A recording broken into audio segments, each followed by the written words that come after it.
So this is Kyle from Apsey Farms. If you want to just like go ahead and sort of introduce yourself, where you're from, and a little bit about your business and your family's business. Yeah, so thanks again for all that you do to promote health and wellness. And I really Mhm. appreciate your content and your mission and everything that you've done with the yoga studio and beyond too. And I have very similar interests, a little slightly different background. So I grew up on a family farm here in the central lower Michigan. And I really appreciated a lot of the hard work and values that farming taught me growing up. But it was a lot of work. There was really no weekends or days off. And I never thought that I was going to pursue farming for the rest of my life or even as a career anytime in my journey. And so I ended up studying engineering and business at university. And I went to the university in the state not known for agriculture and really enjoyed my time there. Got really involved with different entrepreneurial organizations and really discovered my passion was in health and wellness. Hmm. Initially more just to look good and feel good. And as I've gotten older, it's really gravitated more towards how do I live a healthier, optimal life. And another catalyst was when I graduated from school, I went to Chicago and started working in management consulting. And the firm I worked for did a lot with different industries, but was really known for working with big pharma. Hmm. And so I really valued that experience. I learned a ton, worked with a lot of very smart, interesting people, had the opportunity to work in different industries and travel a lot, which was really interesting. Although business travel isn't quite the same as traveling for leisure and traveling every Monday or Sunday night and living out your suitcase through Thursday can definitely take its toll on you. But Yeah. I really valued the opportunity when I was young, especially in the learnings. But the one downside was that our firm worked a ton with the big pharmaceutical companies, helping them really optimize their sales force. And that was what we were really known for. And so I worked on a couple different big pharma projects, and it really opened my eyes up to the industry is all about how do we get more primary care physicians, doctors to prescribe more patentable drugs and medications to patients.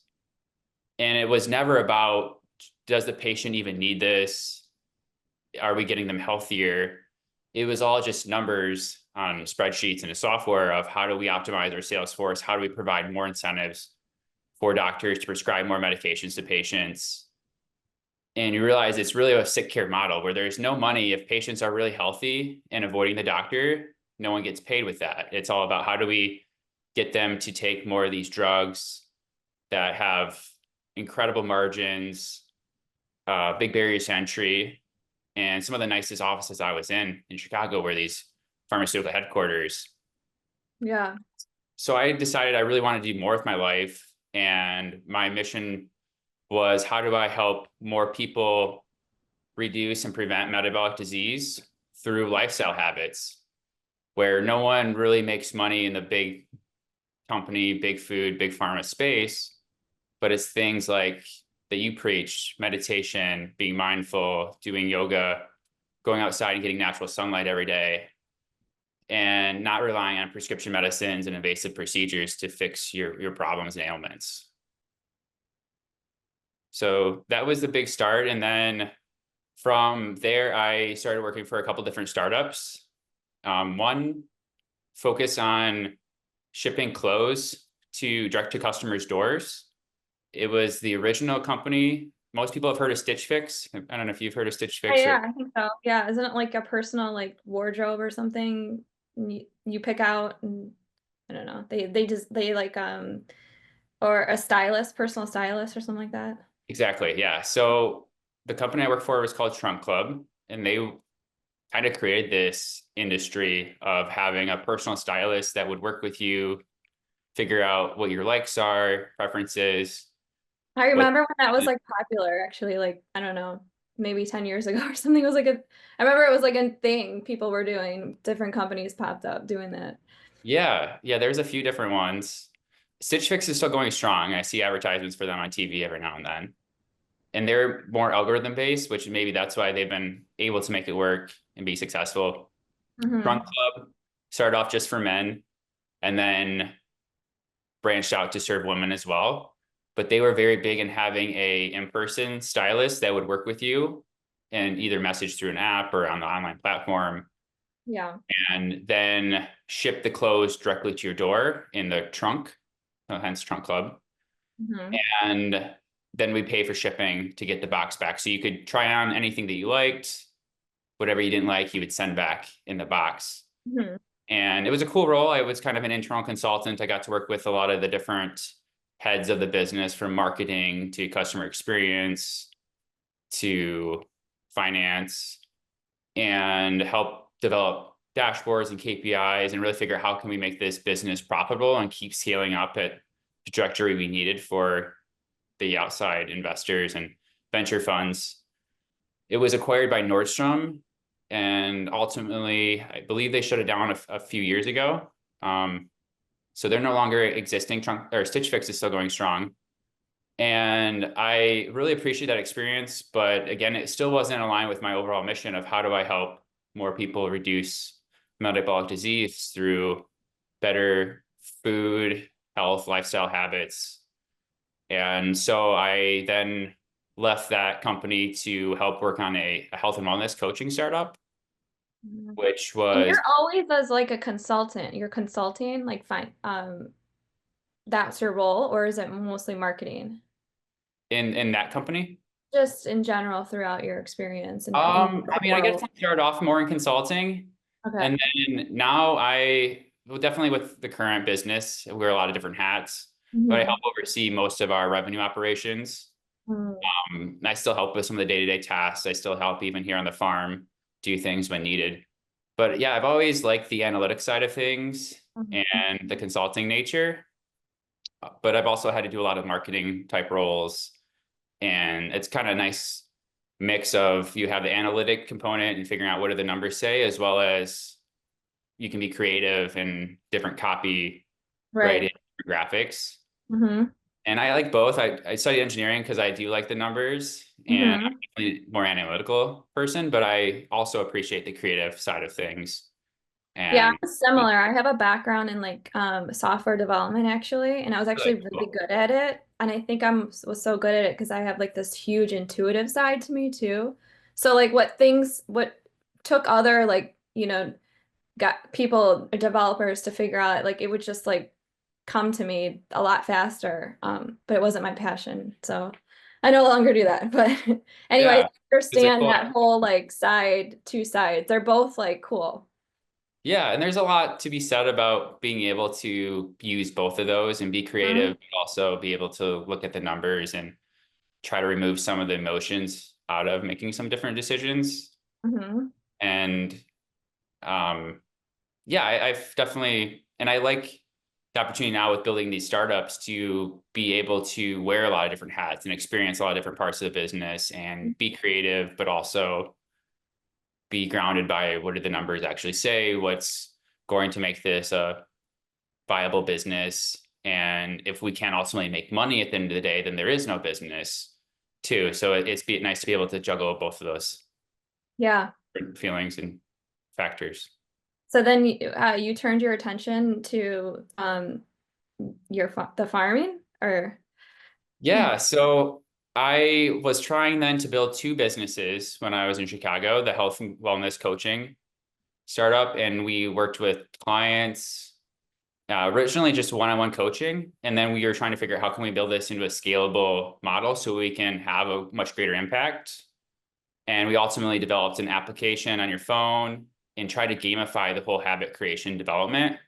So you could work with in teams and family members and try to compete and have a scoreboard, all under the premise of building these optimal lifestyle habits that rely heavily on the nutrition, but also practices like mindfulness and exercise. Just getting enough steps in every day was another habit that we try to work on. And how do we cut out processed foods, eat more whole foods that are nutritious? Mhm. And while I was there, I really started to understand the benefits of eating more pasture raised and 100% grass-fed beef, as well as not eating the negative things that are in a lot of our industrial foods. So processed junk food aside, the vast majority of all agriculture and livestock are given vaccinations, Yeah. antibiotics too.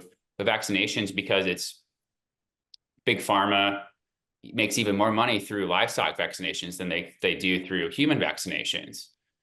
And so I really wanted to figure out how can my family farm transition to not give our livestock that we're eating ourselves these harmful, less healthy substances that cost a lot of money, that aren't good for the end consumer. And can we even switch over our just a few beef that we finish out every year for our family? Can we switch them to 100% grass-fed beef? And so that was kind of the catalyst for this business, was really starting with just our food for our family. And then through inspiration with working at Trunk Club, shipping meat or food, excuse me, shipping clothes direct to your door, can we apply the similar principles to our farm and be able to serve a much greater audience? And people that really value this healthier food likely don't live here in rural Michigan. They're Mhm. located in the bigger cities like broader Detroit, Chicago, Grand Rapids. And that's kind of how it started. And originally it was just beef, and we were very inspired by Butcher Box. I don't know if you've ever heard Mhm. of Butcher Box. Mhm. And they had come onto the scene almost 10 years ago now, and were very successful. But I was a little jaded with them too, because they would portray you were supporting a local farm here in the United States, and so much of their product is sourced from Australia, New Zealand. Their pork might be organic, but it's raised in confinement. Same with their chicken. And so we were trying to build a better butcher box that was really working with farmers here in Michigan, or starting with a family farm and then creating this cooperative of other farms doing the same practices. And then from there, we stumbled upon the power of regenerative agriculture, and how if we raise the most nutritious products for ourselves, if we do it right, it takes a lot more management, but it's also way healthier for the land and the soil, and helps negate all these things that we hear about cows being so bad for the world and the planet, and that we need to eliminate meat consumption if we want to be sustainable for years to come. Right. So was your farm always a family farm Yeah, before? I'm the fourth generation that was born here. And my great grandpa started the farm. The story was he walked his cattle up from, I think he had 4 or 5 cows that he walked up from Grand Rapids, about an hour north here. And I think it was just 40 acres. And my family's been here for over 100 years now. So we farm about 300 acres on our main farm. And it was always just a more conventional cow-calf operation, where a lot of family farms still do this. If they even raise livestock anymore, a lot of them don't. They just farm monocrop corn and soy. Mhm. But those that have cattle mostly have cow-calf operations. So the cows will have calves. Generally, it's in the end of winter, early spring time frame, and you raise them up for 6 to 8 months. They eat a lot of grass then too, so that's why you got to be careful of a lot of the claims will say grass fed, but they won't say 100% grass fed, because most all cow calf operations are giving access to some grasses. And then come fall time frame, there'll be these feeder sales in a lot of small towns, where the farmers will take their steers or heifers that aren't being bred to become cows, and they'll sell them to the big buyers that go toward to feedlots, generally out west, like in Colorado and Mhm. desert areas. And they'll take hundreds, thousands, maybe tens of thousands or 100,000 even, all very similar sizes. And they'll raise them all in a confined space, and then give them the cheap grains, mostly corn and soy. They'll have to give them vaccines and antibiotics because they are in such tight quarters. They kind of need that to prevent this massive disease spreading and Mhm. whatnot. And then they can finish them out within 18 months. And so it's a very efficient model. And that's kind of what my family did, was selling our feeder calves. So they would have a good life when they're born and raised. we weren't necessarily moving them around every day. So and we'd still feed them some corn silage and whatnot. And so a big thing we did 7 or 8 years ago was transition that to start keeping our own calves for ourselves to finish out. And that's when I stumbled upon not only being 100% grass fed, but regeneratively raising them. So we're moving them every day to fresh pasture. And it takes a lot more management. You have to put up the temporary electric fence every Mhm. day. You've got to move your water tank. So we had to make sure we fence in all of our property really good with good fencing, had water lines. So we'd have water throughout all the different pastures. And then every day, generally in the afternoon, we would move them from one pasture paddock to a fresh pasture paddock. And so the cows have access then to this fresh salad bar, we call it. And we would move the water with them, or we still do. Wintertime, we just move the hay around instead of giving them fresh pasture because we do live in Michigan where we get snow for 4 to 6 months out of the year. Mhm. But it's the same concept with the hay that we roll out. And then we let that ground rest that they were just on, and we fence it off so they can't get back to it. So they can't get back to the manure. There's no risk of disease. And so this eliminates the need for then any antibiotics and vaccines. And we give that pasture at least 30-day rest at the beginning of the year. Towards the end of the year, it gets a 60-day rest period before we come back to it. And it allows their manure to become a tremendous asset to the fields and provide the best fertilizers. So we no longer need to use these commercial synthetic fertilizers on our fields. The cattle are doing that naturally. They're the best grounds crew where they'll work 24/7 for food, take Yeah. any days off. And then we brought chickens onto our farm as a way to help provide even more nutrients to the soil. And so they're all pasture raised. They'll follow the cattle. After they go through, the chickens come and they'll pick through the manure and the pies, and they'll spread that out even more for us, as well as provide even more nitrogen fertilizer to the fields. Wow, that's awesome. I- And you don't, and then you also have pigs too, right? And then, yeah, and then we decided based on the customers requesting more products from us, we have about 40 or 50 acres here on our farm of woodlots that we're trying to convert to a silvopasture setting, it's called, where if you think about how a lot of our land used to be hundreds Mhm. of years ago or thousands of years ago, there weren't just plain fields for miles on miles like there are now with a lot of our industrial farming grounds. There was a mixture of trees in the Right. pastures or the land, and it provides a lot of great shade and shelter for the animals, as well as it helps bring up more carbon down in the soil. It helps you retain a lot more, even more moisture and water because of how deep the roots are going. So our long-term vision for our farm is to convert it more and more towards the silvopasture setting, where it's more like a savanna where you have all this natural shade, but you also have grasses growing up for the livestock to eat and provide them with nourishment and retain a lot more water than we could otherwise. So the first step we had was, how do we clear out a lot of the woods that my parents had owned and bought over the years? How do we thin it out in the most healthy, sustainable, regenerative way that can provide even more carbon sequestration through the trees and what they're doing, as well as provide an even healthier environment for all the livestock. And so pigs are a tool for us where we raise them in the forest. They help root around, clean it up, a lot of the brushes. And it's also, they don't do as well on pasture because they need a lot more shelter and shade than what some of the chickens. Well, and the chickens also have access to a hoop house structure. We've got 3 of them for all the chickens that we raise, and that's moved daily. Mhm. And so the pigs are in the forest and helping us convert that more to the silvopasture setting.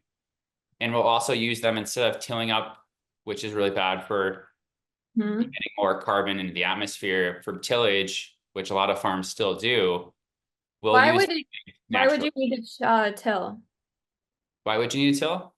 Because you actually plant crops or Yeah, yeah. so a lot of the farms, I mean, probably Uh, over 95% of the farms that you see driving anywhere in the Midwest or across the country are not having livestock, or if they have livestock, they're always in a barn. They're never really getting out on pasture. And so what they'll do every year, even 2 or 3 times a year, they'll have to harvest your crop and then plant back into it. And so conventional farming relies on tillage and yeah. deep tillage to get rid of that whatever was just planted. So it might be soybeans, for example. You'll Hmm. till it up after your harvest and then plant back into it your corn or whatever your rotation is going to be. Maybe it's wheat. And that's what leads to a lot of our soil degradation over the years, where we used to be anywhere from 5 to 10+% organic matter. And now farmland across the US averages between 1 to 2%, maybe even less organic matter. Yeah. And organic matter is where you have all the nutrients. It's where the carbon is stored. So it's a great way to help sequester this harmful CO2 gases being put into the atmosphere. And by not tilling, you help retain the soil aggregates and sequester all that carbon into the ground. So it's not being lost and we're not having all these problems. But conventional agriculture relies on tilling it every season, maybe twice a year, and then Yeah. putting more seeds into it. So the seed companies make money because you're planting more seeds into it. And then Hmm. the fertilizer, you have to rely on artificial synthetic fertilizers because it's missing all these valuable nutrients naturally. And then, so then you have to go in fertilizer fields, or if it's Roundup ready corn or whatever, then you spray it so you don't have any weeds growing up. And so Hmm. all these environmental and health detriments Right. to our conventional system. But you guys plant like, you're saying you guys plant like new grass for the animals? Is that what you're planting? Sometimes we generally haven't had to, Oh. if it's managed correctly with the proper livestock rotation. Hmm. And there's a lot of great seeds already in that seed bank, and it just takes the right level of nutrients from us, from animal waste or the manure that helps it grow. And it doesn't really require us to ever have to replant into the fields. And we really like diversity too, where all these native Yeah. grasses and having a mixture of grasses with legumes like your clovers and trefoil, etc. So if it's managed correctly, you don't then have to spend money every year and a lot of time and the fuel that it takes to run across your fields. You're letting the livestock do it for you. But the industry doesn't like that because, again, who then makes money if you're no longer having to replant your fields every year, if you're no longer using synthetic fertilizers, if you're no longer relying on the vaccines? It's Right. all just management is your biggest cost, and time. It's no longer paying these other Yeah, but big. their time then is just redirected to something else, right? They're not like tilling anymore or planting anything. They're just like, I guess if you're a cattle company, because there's some farms that are like vegetables and crops and stuff. So I don't know if they do you have a does this apply to like a soy farm as well or a corn field? This Well, type I of think that there's always opportunities for it to become more regenerative yeah. in a way. But it does require the use of animal Yeah, byproducts. yeah, you have to. Otherwise, you're relying on synthetic fertilizers and chemicals to do it. And Right. ideally, you're not tilling up the soil.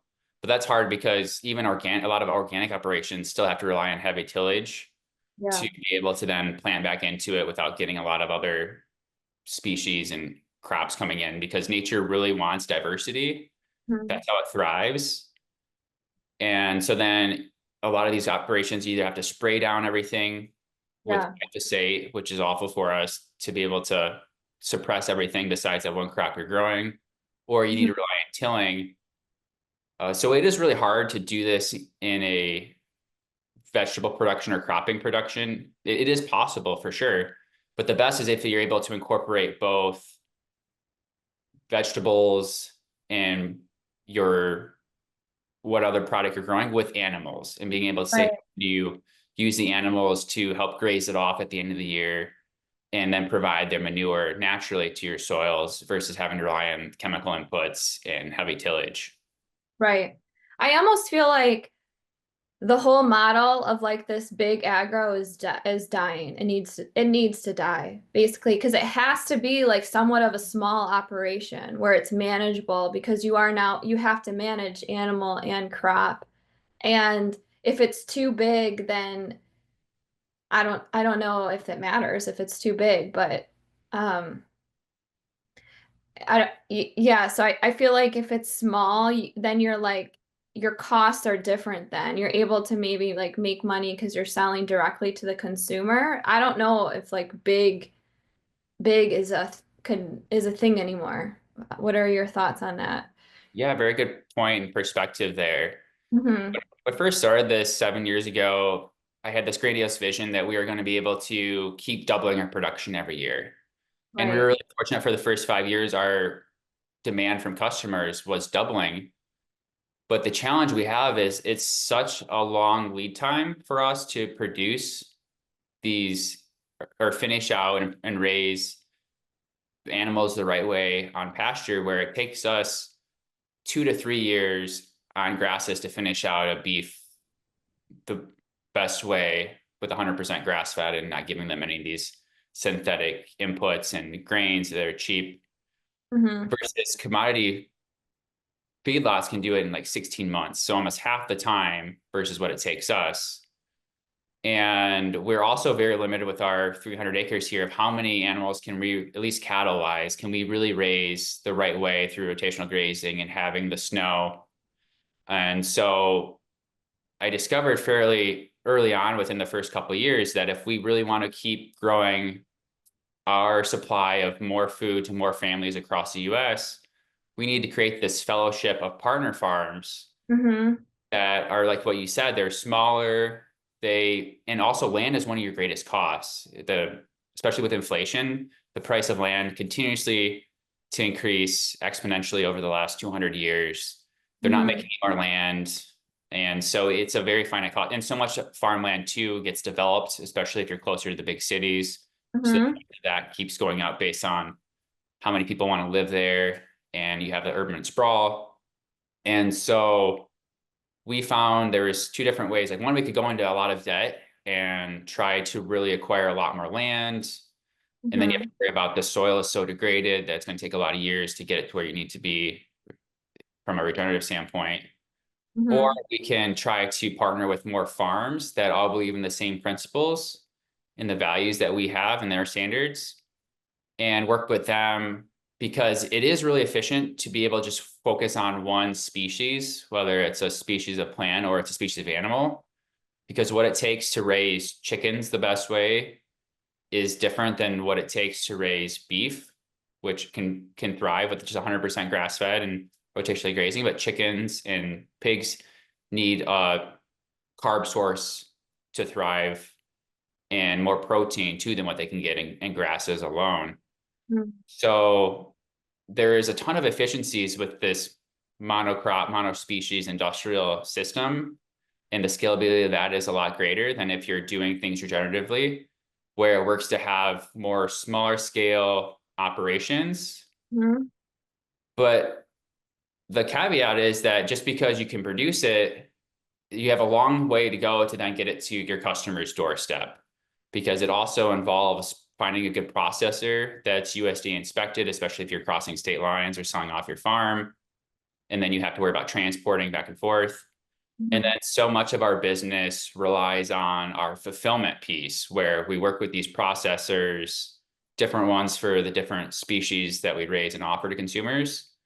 And then we put up a fulfillment center a couple of years ago, a new one, because we were at first just working on my parents' garage and had one big walk-in freezer and a lot of chest freezers, and finally invested into a much bigger fulfillment center with loading docks and 3 walk-in freezers, so we can source and store all this meat that we're getting from our processors, and then being able to do everything that it takes to be able to handle the orders that come through from customers, market so we're getting the right customers coming in, and then be able to ship it right to the door efficiently as possible, and Mhm. also be able to supply them year round because so much of our production cycle is only 6 months out of the year. Yeah, that sounds so difficult. Like I was thinking that I'm like, oh my God, how do you space it out? Like you kind of would have to keep the supply coming in or the demand there.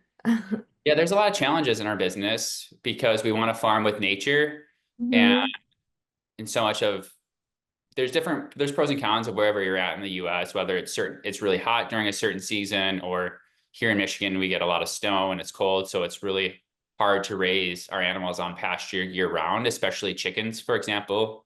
We'll only raise them for 5 to 7 months out of the year. But people still want to buy chicken now in Right. January and February and March and April, et cetera. So a big challenge we have is trying to forecast out what do we need to have in stock to be able to keep up with our customer demand. Hmm. And the sad reality is if we go out of stock in January, which we had previous year, we did not raise nearly enough chickens with us and our partner farm to be able to supply chicken year round to customers. So we were sold out of chicken from the end of January through May or June, when we finally got our first batch back from the next growing season. Oh my And God. so we rely on a lot of frozen storage to Hmm. be able to store those products year round. And Hmm. meat, if it's frozen, it can store upwards of 2 to 3 years without any problems. But we try to sell everything within 6 months. So it's not in the freezers too long, but gives us enough time to where we have this year-round supply. I also feel like it's like retraining the customer, which I'm starting to get used to this concept of like seasonal eating. And I think that I'm not the only one. So it's like training the customer to like, all right, we get here's our load in just I don't know the month, December. Here's our you buy it now and you can have it through winter. So you have to buy it, like start buying it in fall and then get the customer used to like freezing their own like supply in some way until it's like the animals are raised again. Um, Yeah, and I don't think that's like unheard of or that like weird, you know? no, it used to be that was how, if you wanted to buy from a farmer, Yeah, direct from farm, it would generally always process in the fall before the winter. And you'd have to have a big chest freezer to be able to store it year round. And for some people, it's great. And we still have customers that buy that way. They have big chest freezers. And it's a big investment too. You're spending uh, $1,000 to $3,000 depending on how much of the beef that you want to have back for your family. And right. then they'll get it processed. It could be processed slightly different based on the preferences, and then either pick up from us directly or from our processor when it's ready. Hmm. That used to be how most beef bought from farmers was through this freezer beef concept, where you would buy it in bulk at the end of the season before wintertime and put it in your freezer. Um, but unfortunately, so many people are used to the convenience of going right to your local Meijer or Walmart, Costco, getting what Yeah, you want year round, a supply. And also, most people don't have these large chest freezers. And I yeah, think most of our customers, they probably don't either. You only have that small freezer above your fridge or below your fridge. They can only store so much. And so that was why we started off too selling these, we call them value bundles, where mhm, they're bundles of 10 to 30 pounds of meat, because it helps more customers be able to store that in their freezer space without worrying about it going bad or running out of space. right. Have you has there been, and I'm sure there is, but I haven't really looked, but has there been any like testing on the meat of like a pasture raised cow versus like a I don't know what you would call it, non-pasture raised, like a Yeah, more traditional conventional conventional farm? feedlot Yeah. type. Yeah, there's been different studies, and more in recent years too, on Hmm. it. And one of the takeaways is there are a lot more key vitamins, minerals, healthy fats from not only pasture raised too, but 100% grass fed. So they're not giving any grain products or byproducts, no cheap soy or corn. And you'll find that the meat will have could have a slightly more yellow look to it Mhm. because of the healthy fats, the CLA, conjugated linoleic acid, that's involved with it. And you're not getting those other harmful. So one, you're getting a lot more vitamins, minerals, CLAs, omega-3s versus omega-6 fats. And on the other side, you're not getting the vaccines, the antibiotics, and those things. But they've also found with the studies that there can be a broad range too. Just because something's marketed as grass-fed, it could be in a feedlot setting given grasses instead of cheaper corn and soy, for example. And there can be a wide discrepancy with some of the different companies offering the grass-fed products. Yeah, that was like one of my other questions was what are some of like the marketing terms and schemes they're using? So like is organic truly organic still? Well, Or organic, yeah, good question. So starting with organic, it is regulated by the USDA if you're going to use the term organic. However, there are a list of certain chemicals and ingredients that are acceptable under the organic terminology, and they still might not be 100% healthy for us to consume. Mhm. And the other downside to organic is just because it's organic doesn't mean it wasn't raised inside a big building its whole life with thousands of other birds or pigs or even the beef that's organic. It could be in a feedlot, but just giving an organic feed. Mhm. Mhm. So a better certification is regenerative organic, where Mhm. they're mandating that it's regeneratively raised and organic, which is kind of the best of both worlds. But then even then, it still could be given vaccines and antibiotics and hormones. Those aren't mandated at all under those regulations. And so we really wanted to build the best, healthiest meat raised right that we could provide for customers. Mhm. And we created our own list of standards that it has to have. So it's all of those things together. And we try to be really transparent with everything that we do. So whether it's posting on social media, the ins and outs, you can actually follow along and understand what it is, or opening up our farm so any of our customers can come visit if they like and ask us questions. And we used to do, prior to COVID, we do a big farm tour every year and have everyone come out and see the farm. But some of our customers don't live close either, so that can be challenging for Mhm. them. And then trying to be as efficient as possible. So we're not super expensive that no one can afford our products. We want it to be fairly priced. So we know it's a little bit more expensive than conventional and what you could get at a Costco or Meijer, but not be so prohibitive that a lot of people won't be able to afford the products.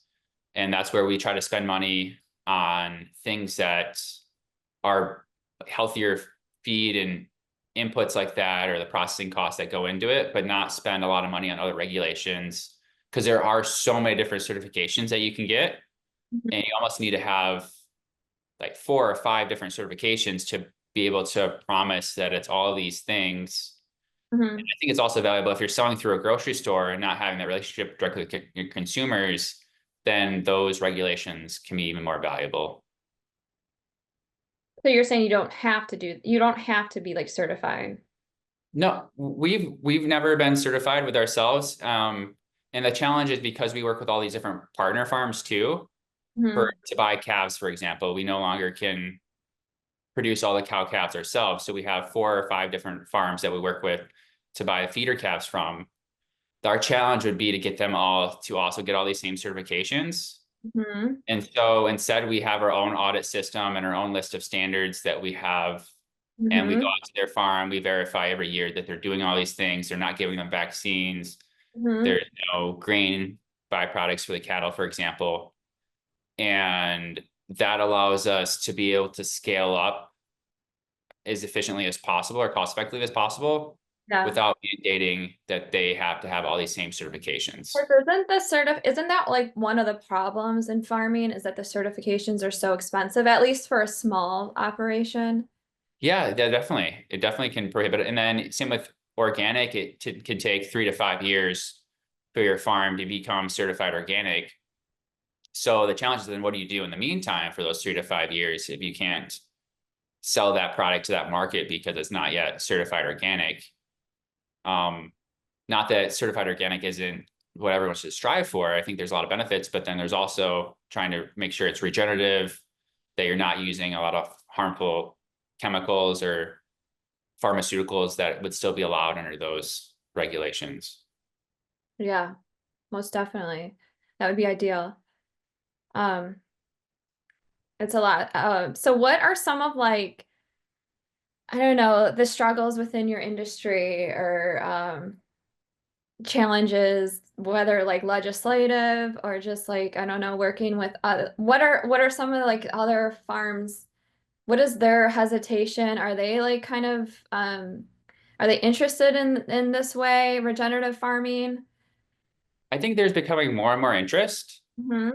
and it's been really cool to see a lot more documentaries coming out in the last 4 to 5, 6 years Hmm. that showcase farms transitioning over from conventional to doing it the right way. And our family farm is kind of a testament to this of what can be done. But it's definitely a lot of work up front. It can be very capital intensive to be able to convert over a conventional operation. You think about like a conventional dairy, for example, you might have $500,000 to $1 million into that big building, and that's where the animals live year round. A big chicken house or a big pork operation is the same thing where you have a big barn. And now you're trying to then move them every day to fresh pasture. And so then what do you do with all your investment that you put into that barn and that feed system? It needs to all change. And then Yeah. you got to make sure you're fencing in all of your ground for that. So that way you can properly rotate them every day to fresh pasture. You got to make sure you have the right water lines. And so much of our current industrial food system is set up for monocrops, Mhm. particularly corn and soy.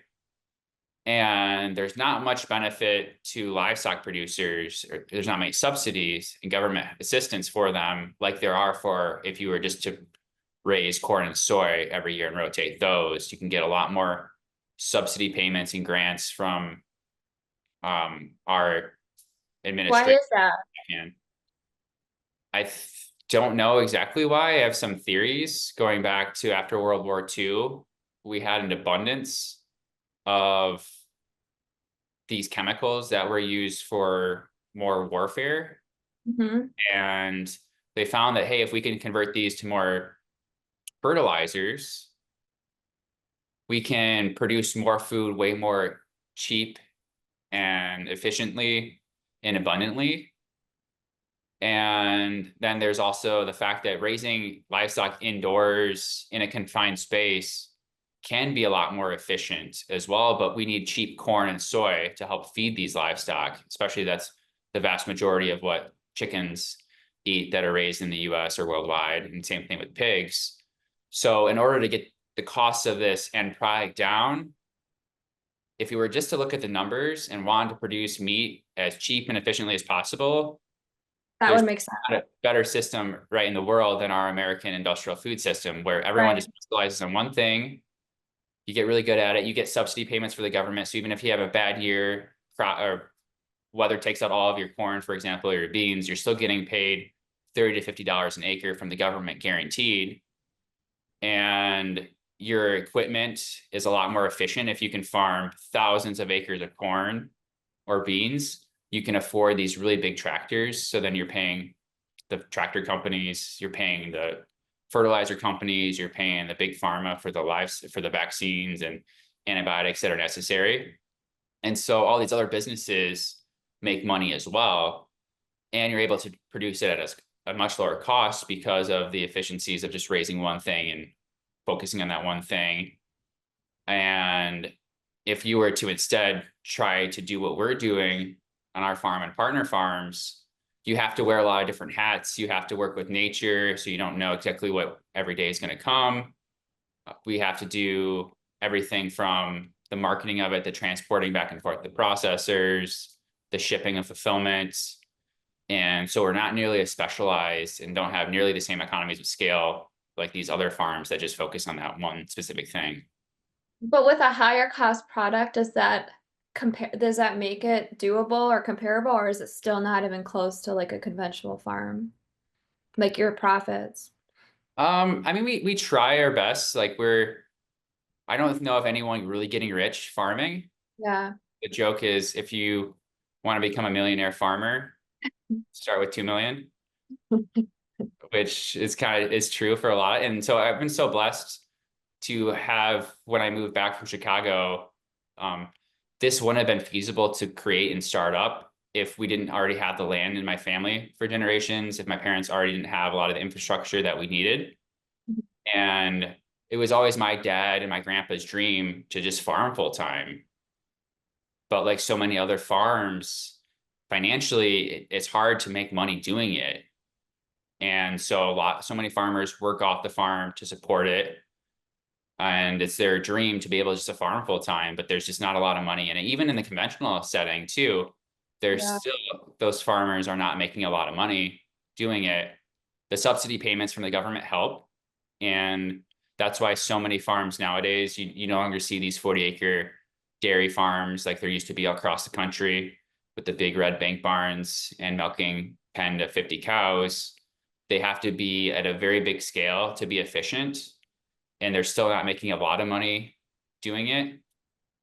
And I can't blame them for still wanting to do it and try to create money. It's just how our system has been set up and how the subsidies have been created over the years. So is that some of the issues? What do you see are some of the issues right now? Subsidies, do you see that as an issue? I think that's a big change that could be made that I was hopeful would help be on the current farm bill. So I had the opportunity to go to DC last August Mhm. as part of the Farmer Leadership Council through the Kiss the Ground profit network, which has put out a lot of great films. And Mhm. we were talking with different members of the House and Senate of how do we shift our current subsidy program to be less focused on monocrops like corn and soy, and how do we start incentivizing and paying more farmers for doing these regenerative practices that are way healthier for the livestock, way healthier for the land and the soil, but they require a lot more time. And we don't have the lobbyists like the big ag, big pharma, big food companies that are in Washington trying to smooge and get the Yeah. lawmakers to pass their favorable laws. The smaller farmer that's doing these things doesn't have anyone in your corner to help advocate for this and pay money to the universities for more studies and pay money to lobbyists to help change these policies. So that's a huge challenge and hurdle. And I think the farm bill passed or will pass, and there's not really much change in Mhm. that, which is definitely a bummer. But there are some great programs out there, and we were fortunate to be a member or be a part of this EQUIP grant program. I think it stands for Environmental Quality Assurance Program, and Mhm. they helped us pay for what it would take to put in a lot more fencing for all of our livestock and water lines to be able to rotationally graze. And so that was really helpful for us. So there are some great programs out there, but there still needs to be more of a focus on not having taxpayer money going towards producing more cheap corn and soy products, but instead, how do we incentivize more farmers to do the hard work of rotationally grazing your animals and livestock? Mhm. And it does come at a cost, and it might be, well, less that goes towards these big ag and big pharma Right. companies. And then the consumer might not get food quite as cheap as they would if everything was raised industrially in these conventional systems. But that's like part of, I think that's also part of like the reprogramming of just like society. At some point we've kind of like lost value, I feel like in food. And it like someone told me this once, like for some reason, like the bread maker got screwed. Like the value of bread, like people won't pay, but then they'll pay like $7 for jam or something. Like, but they're both valuable. So at some point, like, where did we lose value? And I think that we spend money on like a $30 plastic piece that I don't know, whatever it is, toy or something, or whatever you're buying, some dumb product from Amazon, no problem. But like to buy like literally a chicken, we would never spend $30. So Yeah, I think it's that's like true. reprogramming also like, but then like you are affecting like other like businesses and like just industries. But that's also maybe not like a bad thing because that just means like more farms. Um, and you'll never be able to like have like only you can only even handle so much, before you like start to lose that quality. So it's like more people like you, more people Exactly. like your farm, or even like on a small scale too, like even just like personally for yourself. Those are like all like ways I feel of being just like in the future, I feel like we have to do, no matter like that's just where it's going. At least 100%. for me. Yeah. Yeah, so a lot of great points you made there that I completely agree with. And one Yeah. of the frustrating things is so much of our food has gotten so commoditized where everything is the exact same.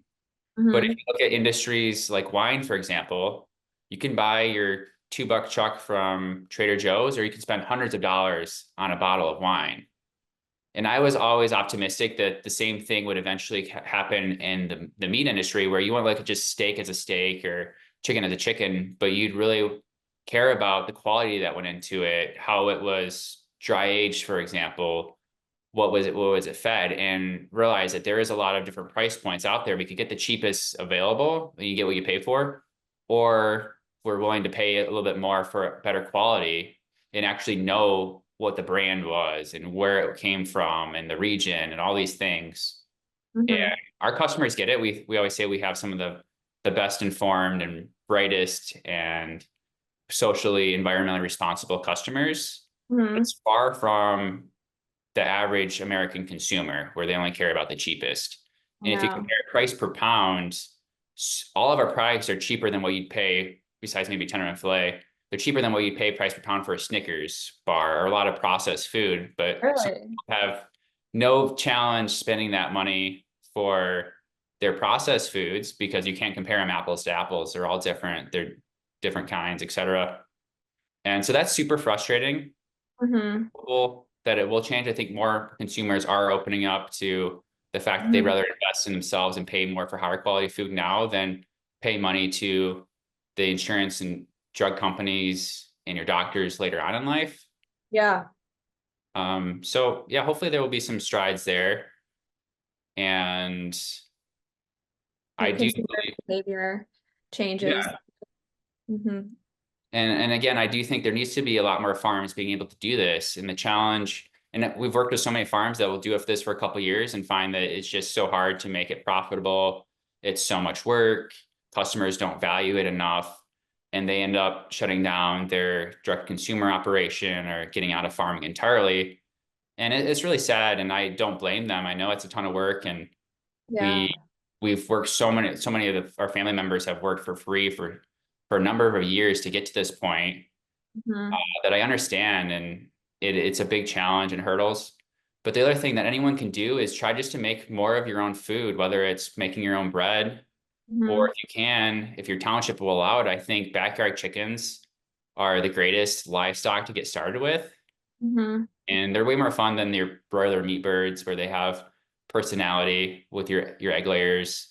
They're almost can be like pets that if you can move Oh. them around your yard, they'll fertilize your yard for you. They'll eat your bugs and ticks, and you get these amazing, delicious eggs every day that they'll produce for you. So I think it's taking strides like that where you can have more people trying to homesteading. I think is also taken off after COVID, where more people want to produce more of their own food and store it Yeah.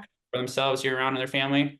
Hmm. And backyard chickens are the next segue, where if you can just have a few birds for yourself and reduce how much you're spending from the grocery store, and having that pet chicken that will fertilize your yard, eat your ticks and bugs, I think that's a great start.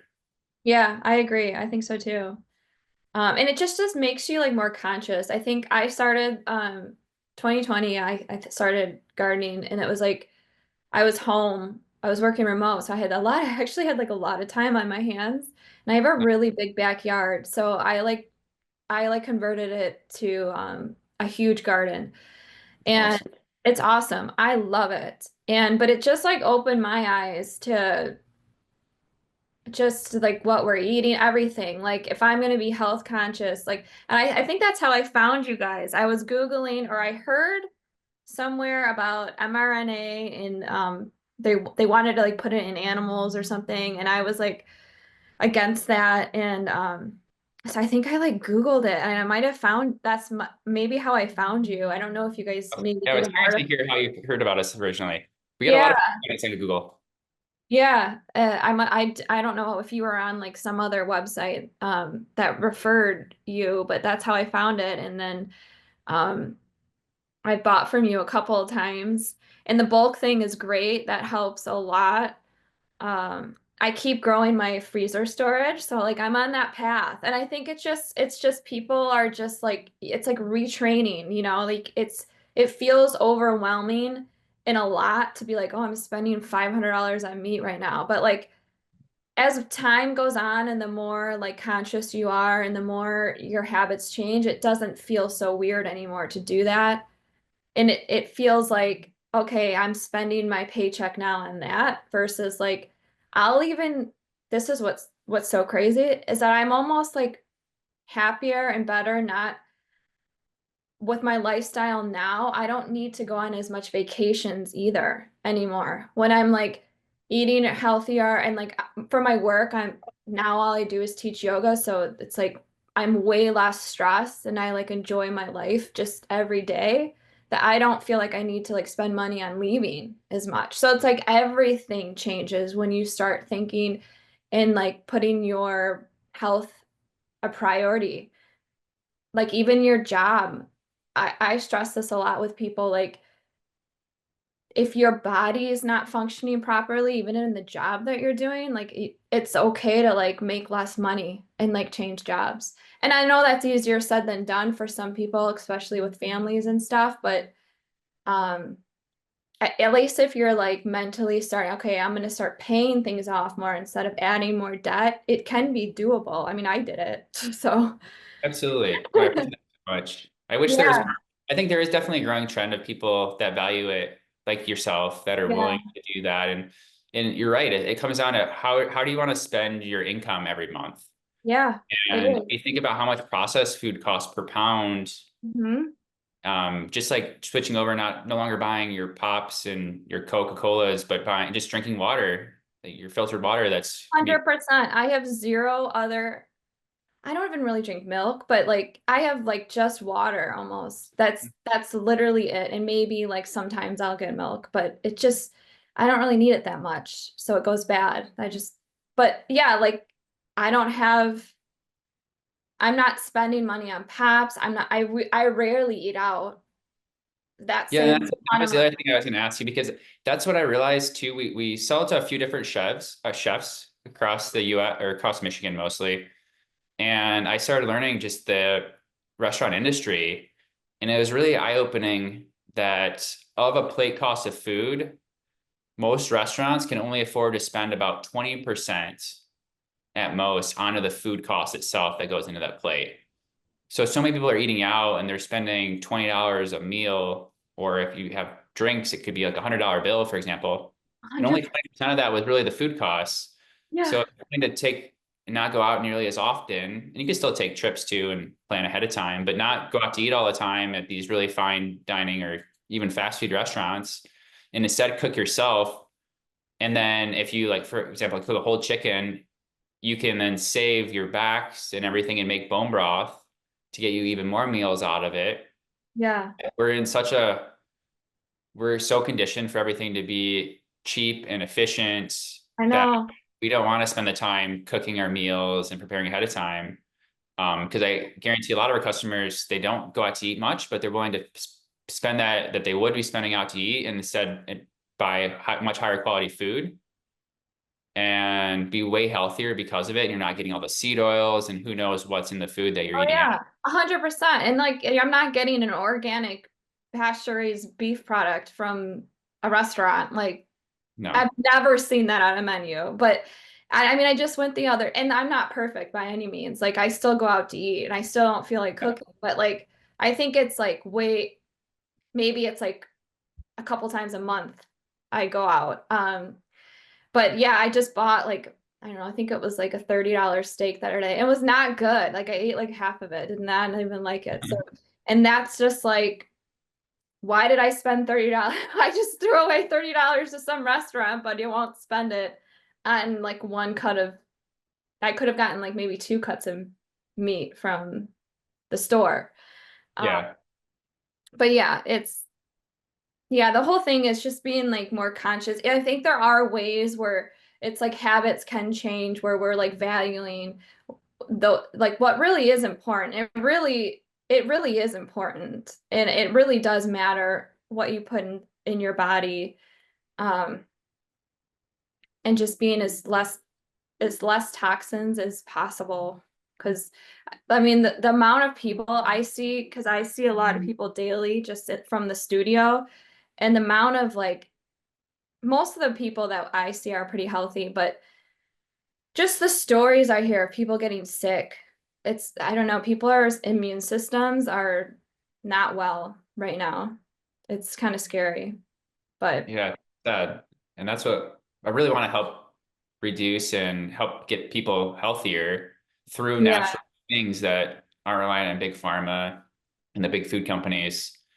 And I'm hopeful it'll become more of a big worldwide, nationwide phenomenon. But right now, it's definitely seems to be more niche. And I think social media can be great because it helps propagate a lot of these thoughts that would never be talked about at all in mainstream news in your yeah, main media channels. So I think that's really helped get this information out there and individuals like yourself talking about it. And it does come down to a big shift in our convenience focused lifestyles yeah. and just reprioritizing what's important and trying to cook more and do more Slowing things down, and slowing down. Yeah. totally. Well, that's awesome. I just want to have question that I was curious about. When you were working in the pharmaceutical industry, so the people that you were working with, did they feel the same way, or were they just like totally who cares, whatever? Like I'm here for the money. It's really hard. I think, and not to knock pharmaceutical sales reps, but those people could be making upwards of 100 to $500,000 a year. Yeah, And there's always a way to justify what you're doing. And we all have bills to pay. For example, we all have these different lifestyles. And I'm glad I didn't stick with it. And what some of my mentors said, like, hey, you should start these startups now before you have a wife and kids and very expensive. I didn't have any debt, for example, either from school or anything. So I had the opportunity to work on something I'm really passionate about and not worry about making a lot of money. Because at a same. certain point, you get these golden handcuffs, they call it, where you're just making so much money.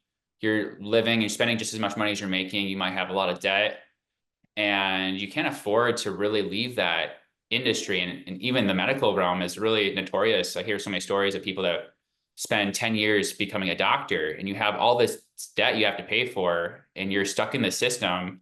And even though you might not believe in it, you can't really change and get out of it because that debt isn't going away and you have to be able to service it. And so I definitely got that feeling in a lot of places where we can justify it, like we're making a really good living in money. I have a family I need to support and feed and a stable income I need to provide for them. And I can't blame them if they're making $250,000 a year selling these drugs to more doctors to prescribe. It's very lucrative. And but you also realize there's just so much more to money or more to life than making a ton of money. And Yeah, it's nice to have this mission that you believe in. yeah. I think that's a huge addiction. And I Yes, think I don't know if people are ready for that yet. Um, but I can say like when you kind of give it up, it's very liberating. it So is. yeah, Yeah. and really when it's not about the money, I mean, we can really live on a very little. It I'm like shocked at Luckily, I had, I'm gonna knock on wood, but it, you just like most of the time it just works out. It does, yeah. When we stress about all these things that Mm, that important to us. And I always thought time is your greatest asset, way more than money, and being able to spend that how you value yeah, more so than working on something you don't believe in just to make a lot of money. And right. then catch 22 is, and the older you get in life, the more you want to spend money to regain all this lost life that you spent all these years working for. Yeah, definitely. Definitely. Well, I mean, thank you so much for chatting and oh, so are people able to visit the farm? Yeah, absolutely. We love giving tours. The wintertime isn't as much fun because it's cold and there's snow on the ground. We still welcome customers to stop by and visit us and pick up their products here too. It helps us reduce our shipping um, costs and everything that goes into that. But we no longer we have our egg layers out on the pasture right now, and they're kind of hunkered down for winter. But we don't have any more meat birds until next spring. About May or June, we start our meat chickens again for next year. And then our pigs, we are taking our last batch to the retirement home, we call it, here in a couple weeks. And Hmm. then we won't have any more pigs again until in the spring when we start the next batch. So it's mostly just our cattle that we raise in the wintertime because they're 2 to 3 years. So there's no way you could just raise them in 6 months and be off in the wintertime. So we still have them every day, but the other animals won't really be back in full force until the spring time frame. Okay, cool. And where exactly is the farm again?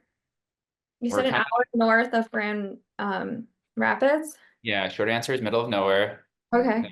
Between on the west side, we're in between Grand Rapids and Traverse City.